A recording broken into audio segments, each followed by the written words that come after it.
If you're experiencing lag spikes on your Steam Deck, there are several steps you can take to improve performance. Follow this guide to help enhance your gaming experience. Step 1. Update software. Ensure your Steam Deck is running the latest software version. Go to Settings, then System, and check for updates.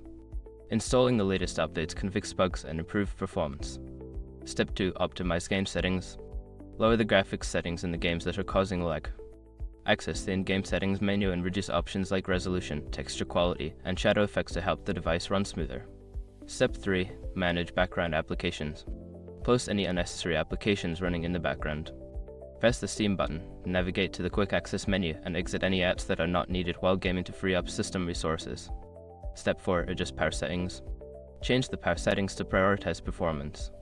Go to Settings, then Power, and select a performance mode that suits your gaming needs, which can help reduce lag during gameplay. Step 5. Clear storage space. Ensure there is enough free storage space on your Steam Deck. Go to Settings, then Storage, and delete any unused games or files.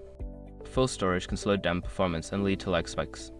By following these steps, you should notice an improvement in the performance of your Steam Deck, leading to a smoother gaming experience.